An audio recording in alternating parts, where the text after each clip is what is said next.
बोल गीता माता की जय। आओ गीता यात्रा में हमने देखा था कि अर्जुन जो है वो युद्ध के मैदान में खड़ा है और भगवान कहते हैं कि ये संवाद ज़रूरी है। जिसका काम चल रहा है उसके लिए नहीं, हमारे लिए ज़रूरी है। ठीक है, तो अर्जुन इसलिए महान है, मन में चाहे कुछ भी है लेकिन दृष्टि भगवान पर है ना। मन में उसके भी दुविधा चल रही है। देखो, दुर्योधन को नज़र नहीं आए भगवान, भगवान वहीं खड़े थे, तो अर्जुन को भगवान नज़र आए, इसलिए भगवान को कहता है कि हे भगवान, हे केशव, मैं लड़ना नहीं चाहता, है ना। तो अर्जुन की जो स्थिति है उसके लिए ज़रूरी है ये संवाद, और ये अर्जुन से ज़्यादा हमारे लिए ज़रूरी है। इससे लड़ना भी है और नहीं भी लड़ना है। वो भागने की स्थिति में है, खड़ा है कि कृष्ण कहे और मैं भाग जाऊं। भगवान अगर ये अर्जुन को समझे ना होते कि अर्जुन क्या है, क्या कर सकता है, तो भगवान शायद बोल देते कि जा अर्जुन। अगर महात्मा बुद्ध होते ना तो बोल देते जाओ जाकर माला जपो, पाठ करो। लेकिन कृष्ण को पता था कि अर्जुन कौन है, क्या कर सकता है। तो इसलिए अर्जुन जो है वो है तो भागने की स्थिति में कि कृष्ण कहे तो मैं भाग जाऊं, युद्ध ना करूं, पाप ना लगे मुझे। लेकिन उसके मन में सब कुछ है, स्वार्थ भी है, दुविधा भी है, जो कुछ भी है, पर दृष्टि उसकी कृष्ण पर है। इसीलिए अर्जुन महान है। हमें भी संसार में कितने भी दुख आए, हमें अपनी दृष्टि भगवान पर ही रखना चाहिए, भगवान को ही साथ रखना चाहिए, भगवान को ही लेना चाहिए, है ना। तो भगवान का साथ मांगने क्यों गया था? क्योंकि उसको पता था भगवान कौन है। अर्जुन को नहीं पता था, और दुर्योधन को। उसने सेना मांगी और अर्जुन ने भगवान का साथ मांगा। अर्जुन के पास गुरुजनों का आशीर्वाद भी बहुत था। अगर नहीं होता तो अर्जुन की भी बुद्धि काम ना करती, वो भी सेना मांग लेता, है ना। क्योंकि उसकी भक्ति प्रबल थी, भावना प्रबल थी, सुदृढ़ भावना थी। अर्जुन को मोह नहीं हो सकता। पर गीता को बनाने के लिए भगवान ने ये मोह दिखाया थोड़ा सा अर्जुन का। तो अर्जुन ये जो है, अगर हमने भी इस संवाद को सुनना है, हमें भी इसलिए कि हम अपने जीवन में इन प्रश्नों को उतार सकें, इसलिए हमें ज़रूरी है सुनना। ज्ञान पाने के लिए, बांटने के लिए भगवान ने अर्जुन के अंदर मोह जगाया, और उसका मोह हटाने के लिए भगवान ने ये गीता संवाद शुरू किया। और वो ही कर सकते हैं जो भगवान पर भरोसा रखें, विश्वास रखें, श्रद्धा रखें और भक्ति रखें। भगवान कहते हैं ना कि मुझे पाने के लिए संसार से भागने की आवश्यकता नहीं है। इस संसार में रहकर, इस युद्ध में रहकर, जो हम युद्ध में पल पल जूझते रहते हैं, है ना। कभी बाहर का युद्ध आता है, कभी भीतर का द्वंद्व आता है, कभी भीतर का द्वंद्व, कभी बाहर का द्वंद्व, इसी में हम जूझते रहते हैं। तो यही अर्जुन में आया। तो इसलिए हमारा और अर्जुन का एक ही प्रश्न है। तब कई संत कहते हैं ना, दो पाटन के बीच में साबत बचा न कोई, है ना। कोई जंगल में जाने की जरूरत है, जो दो में फिसता है ना, वही पिसता है। अगर एक को पकड़ेंगे, संसार को बनाने वाला और संसार, दो पाटन है ना, अगर दोनों में चलेंगे, ना हम उधर के ना उधर के, पिसते रहेंगे बीच में। तो इसलिए संत कहते हैं दो पाटन के बीच में साबुत बचा ना कोई, कि पिस जाते हैं। इसलिए हम ये देखें कि हमने किसको पकड़ना है, तभी हम पार जा सकेंगे।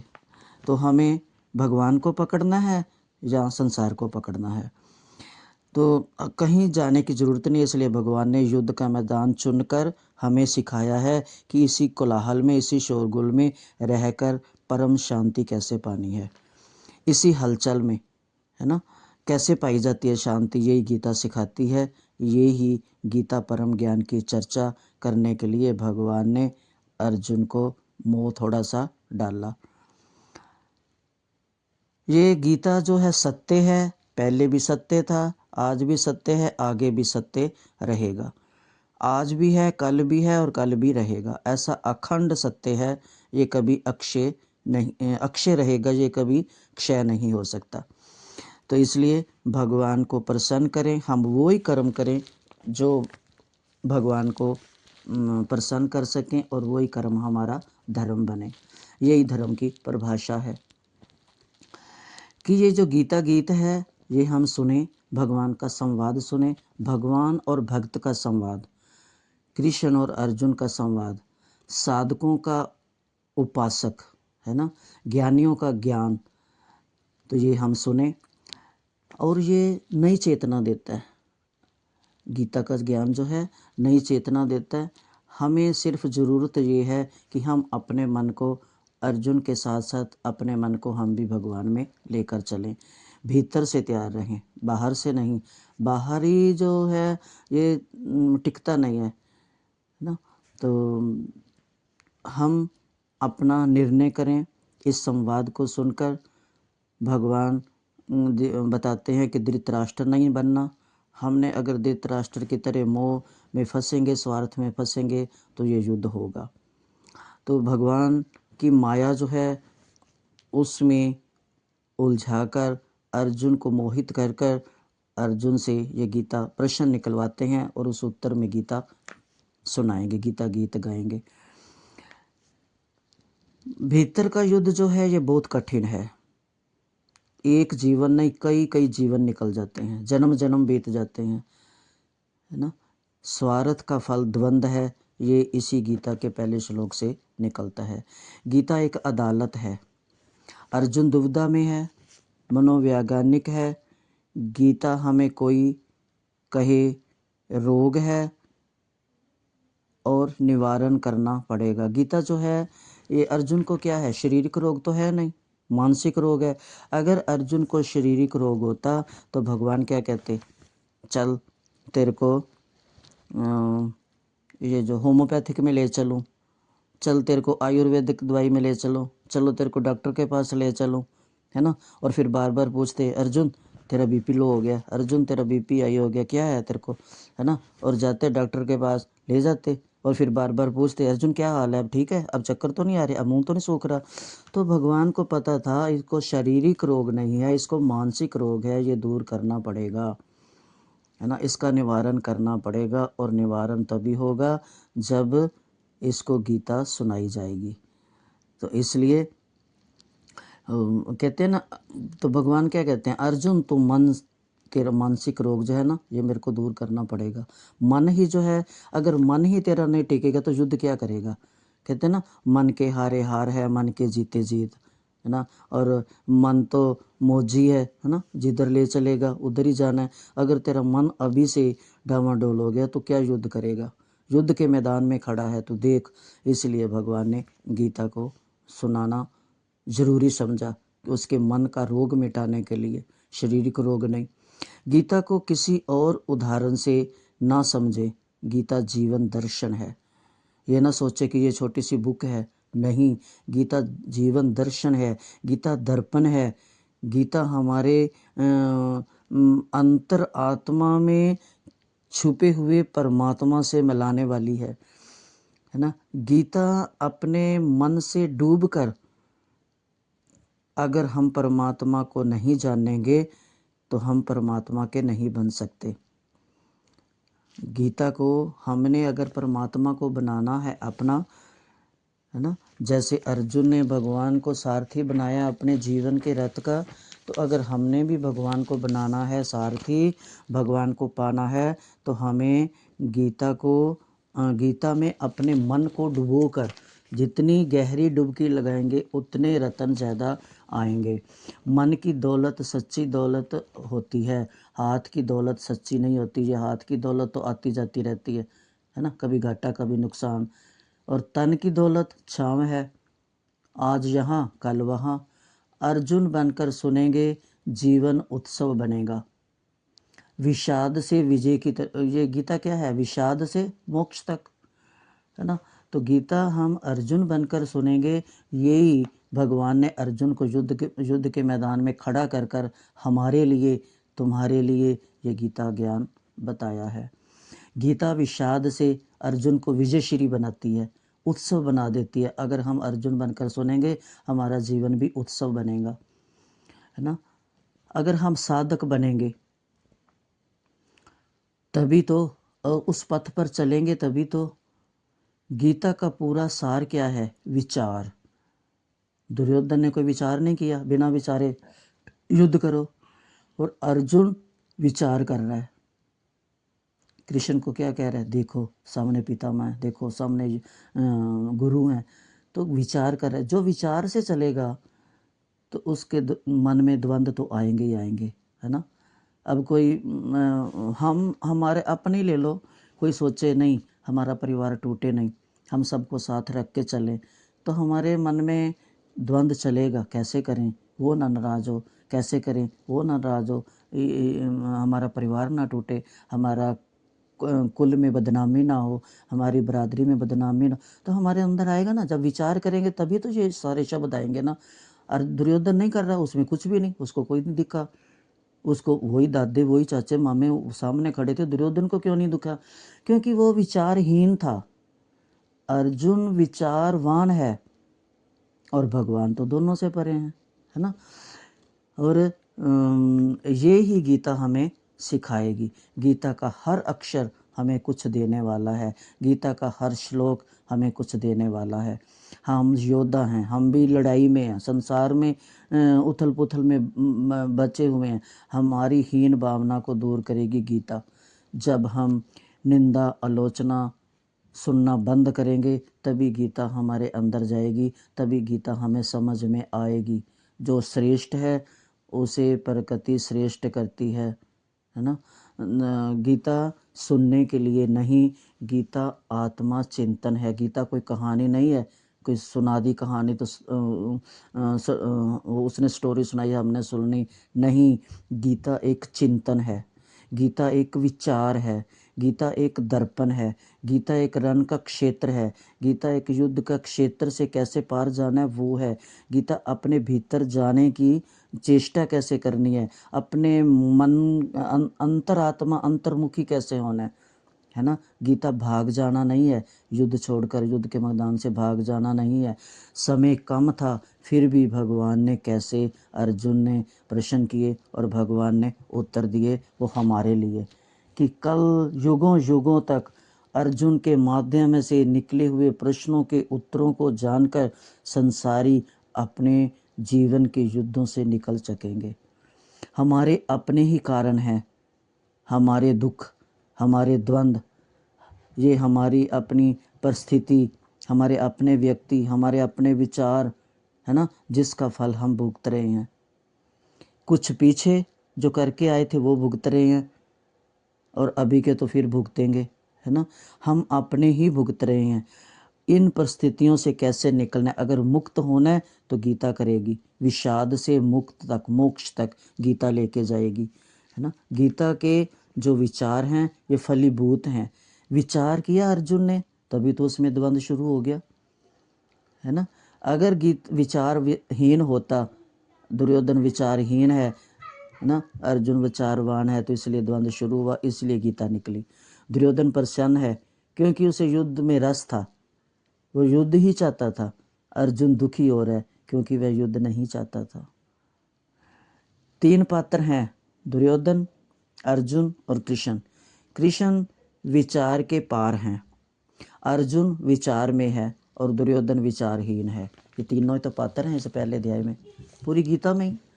दुर्योधन को जल्दी है युद्ध की, हमें भी हर पल यही रहता है कि उसने क्यों कहा, हम उसको ऐसे बोले, उसने ऐसे कहा, हम उसको ऐसे जवाब दें, है ना। हम भी युद्ध के लिए तैयार रहते हैं, हम युद्ध दुर्योधन हैं। हमारे अंदर भी द्वंद्व चलता रहता है, एक स्वार्थ का, परमार्थ का नहीं आता, परमार्थ का आए तो हम अर्जुन हैं, स्वार्थ का है तो हम दुर्योधन हैं। कभी ना कभी युद्ध होगा। अगर हमारे यहाँ तो स्वार्थ है, लोभ है, अहंकार है, जिद है, तो युद्ध तो होगा ही होगा कभी ना कभी, है ना। अगर हमने बीज बोए हैं कांटों के तो फल तो आएंगे, भर भर कर पेड़ आएगा फल। जैसा हम कहते हैं वैसा ही कल वापस आता है, जैसा हम करते हैं हमें कल वापस देता है। वो आज हम करते हैं, कल वापस देता है। इसलिए चुना अर्जुन को, क्योंकि वो विवेकी था, वो विनम्र था, वो विचारवान था। जो विचार करेगा उसी की जीवन में द्वंद्व भी आएगा, दुविधा में भी घिरेगा, है ना। और वो फिर द्वंद्व से निकलने के लिए ज्ञानवान है, विचारवान है, विनम्र है, भक्त है, तो भगवान को पुकारेगा। अर्जुन कहता है संसार की संपत्ति के लिए क्यों लड़ें, क्या करूँगा। अर्जुन की बातें सुनकर भगवान कहते हैं अर्जुन, भगवान मुस्कुरा रहे हैं, भगवान देख रहे हैं, कहते हैं इसका अभी शमशान वैराग्य जागा है। शमशान वैराग्य क्या होता है कि जैसे हम सब जाते हैं किसी के साथ, सीता के अर्थी के साथ, तो वहाँ पर थोड़ी देर के लिए सबको वैराग्य, कुछ नहीं है, यहाँ ही आना है, यही हमारा असली घर है, सब कहते हैं कुछ नहीं है। तब तो ऐसे लगता है कि जैसे हम सब कुछ छोड़ ही दें और यहीं बैठ के समाधि लगा लें, है ना। लगता है ना ऐसे। जैसे जैसे वहाँ से उठकर बाहर आते हैं, शमशान का दरवाज़ा पार करते हैं, किसी को घर की चिंता, किसी को बच्चों की चिंता, किसी को दुकान की चिंता, किसी को रोटी की चिंता, किसी को पानी की चिंता, तो वो वैराग्य, शमशान वैराग्य, यही भगवान कह रहे हैं अर्जुन को अभी शमशान वैराग्य जागा है इन सब को देखकर। तो साधारण में और साधु में भेद क्या है। साधारण दुर्योधन है जो करने के बाद पछताता है। जैसे मैं भी कई गलतियां सोच विचार के नहीं काम किए तो पछतावा है। तो जो साधारण व्यक्ति है वो करने के बाद पछताता है, जैसे दुर्योधन। और जो साधु है वो करने से पहले विवेक विचार करता है, सोचता है, वो अर्जुन है।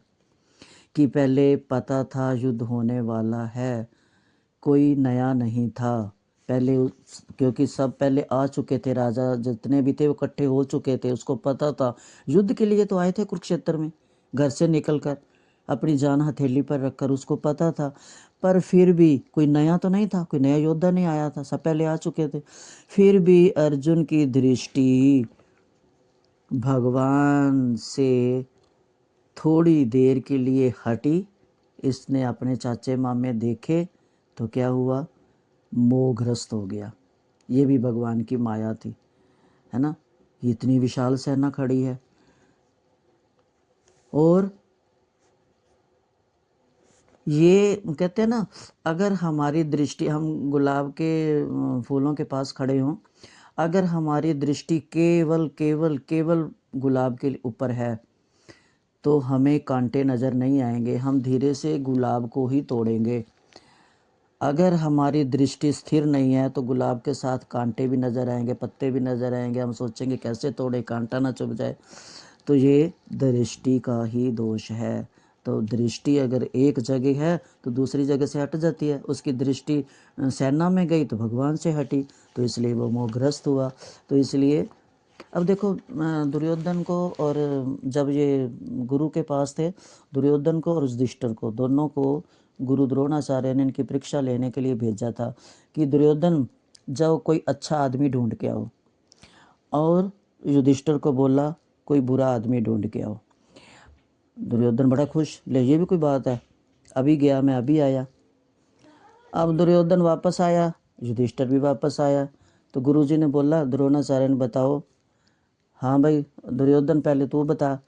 तो बोलते नहीं युधिष्ठिर भाई बड़े हैं, ये बताएंगे। युधिष्ठिर से बोले, युधिष्ठिर सिर झुकाकर खड़ा है, विनम्र भाव से हाथ जोड़कर, गुरुदेव मेरे को माफ़ करना, मैं सारा घूम के आया हूँ, मुझे कहीं भी कोई बुरा नज़र नहीं आया। और दुर्योधन खिलखिलाकर हंसा कि बड़ा धार्मिक बनता है, धर्मराज युधिष्ठिर बनता है, इसको कोई ना, इसको तो ढूंढना ही नहीं आया। और फिर गुरु द्रोणाचार्य ने दुर्योधन से पूछा, हाँ भाई तू बता। बोलता है मेरे को कोई अच्छा मिला ही नहीं। तो बोलते यही तो बुद्धि का भेद है ना। यही तो साधु और सज्जनता का और दुष्ट की पहचान है कि जैसी दृष्टि हो वैसा ही दिखाई देगा। तेरी दृष्टि गंदी है तो तेरे को कोई अच्छा नहीं नजर आया, तेरी दृष्टि बुरी है। और युधिष्ठिर की दृष्टि अच्छी है, धार्मिक है, इसको कोई बुरा नजर नहीं आया। तो अर्जुन जैसा योद्धा जो स्थित प्रज्ञ होना चाहता था कि मैं कैसे करूं, भयभीत होने लगा, है ना। साधारण जैसे भयभीत होते हैं ऐसे तो नहीं हो रहा था क्योंकि वो योद्धा था, लेकिन वो अंदर से उसका परिणाम जानता था कि क्या होगा, कुल नष्ट होगा, बच्चे अनाथ होंगे, स्त्रियां विधवा होंगी, तो इसलिए वो थोड़ा भयभीत हो रहा था। बाकी वो ये नहीं था कि वो लड़ नहीं सकता था, वो तो इतना विजेता था कि वो अकेला जीत सकता था सबको। वो सिर्फ उसके अंदर थोड़ा ये था कि कल को क्या होगा, है ना। शरीर रोग होता तो किसी वैद्य के पास भगवान जरूर लेकर जाते, लेकिन भगवान मन का रोग था, उसकी इलाज करना था, उसको प्रसन्नता का प्रसाद देना था, विषाद का नहीं। भगवान की दृष्टि विवेकी और विचारवान ही कर सकते हैं। जो विनम्र हों वो ही भगवान की और दृष्टि कर सकते हैं, कृतज्ञ हों वो ही भगवान की तरफ। 2 क्षण ये जो होते हैं ना, 2 क्षण, 2 कण, 2 पल, ये ही सारे जीवन का सार है। एक क्षण के लिए अगर हमने भगवान को भूला तो हम संसार में फंसे, एक क्षण के लिए हमने संसार को भूला तो भगवान में लगे, है ना। ये गुण है जिसने जान लिए गुरु की कृपा से, भगवान की कृपा से। और देखो ये अर्जुन ने जान लिया जिसने भगवान को नौकर बना दिया, जिसने भगवान की महत्ता, भगवान की गुणवत्ता, भगवान को जाना, उसने भगवान को क्या बना लिया, नौकर बना लिया। कैसे आर्डर करता है अर्जुन, केशव मेरे रथ को दोनों सेनाओं के बीच ले चलो, है ना। ये भाव जो है सुंदरता लाता है, ये भाव प्रभु का धन्यवाद करता है, ये भाव मेहरबान बनाता है, ये भगवान मनमोहन के निकट जाता है कि सब कुछ भगवान है, ये जो दुविधा आई है ये भगवान ही दूर करेंगे। तभी तो अर्जुन जाता है भगवान के पास, केशव रख देता सब कुछ, मेरा मुंह सूख रहा है, मेरी त्वचा जल रही है, मेरे हाथ कांप रहे हैं, मेरा धनुष गिर रहा है, मेरा शिथिल हो रहा है शरीर, तो बैठ जाता है ना। ये भी देखो अर्जुन का कि हम क्या करते हैं, हम किसी दोस्त को ढूंढेंगे, किसी सखी को ढूंढेंगे, निंदा चुगली करेंगे, उसकी जिसने दुख दिया सास नंद जेठ देवर उनकी बुराई करेंगे, पड़ोसी की बुराई करेंगे, है ना। भगवान अर्जुन ने क्या किया, कुछ नहीं किया, सिर्फ भगवान की शरण में चला गया। तो ये अर्जुन से हमें सीखना चाहिए कि हम भी अगर किसी दुख में फंसते हैं तो हमें भगवान की शरण लेनी चाहिए, हमें भगवान के पास ही जाना चाहिए। भगवान ही हमें अच्छी शिक्षा देंगे, अच्छे पथ पर लेके जाएंगे। नहीं तो दोस्त तो कहाँ ले जाएंगे, तो आप जानते ही हो सारे, है ना। कोई भगत दोस्त होगा तो वो मंदिर में शायद ले चले, भगवान के पास किसी गुरु के पास ले जाए, नहीं तो ज़्यादातर तो कहाँ ले जाएंगे, जहाँ नहीं जाना चाहिए। इसलिए कोई दुख हो दुविधा हो तो भगवान के पास जाएं, भगवान के सामने बैठें। भगवान, अगर हम सोचें कि भगवान हमें चुने तो अर्जुन की तरह हमें बुद्धिमान बनना चाहिए, हमें विचारवान बनना चाहिए, हमें शक्तिवान बनना चाहिए, हमें विवेकवान बनना चाहिए, है ना। तो ये जो है, ये पहला अध्याय जो है ये भगवान अर्जुन को ये ही सिखा रहे हैं। आगे देखेंगे फिर क्या। हरे कृष्णा।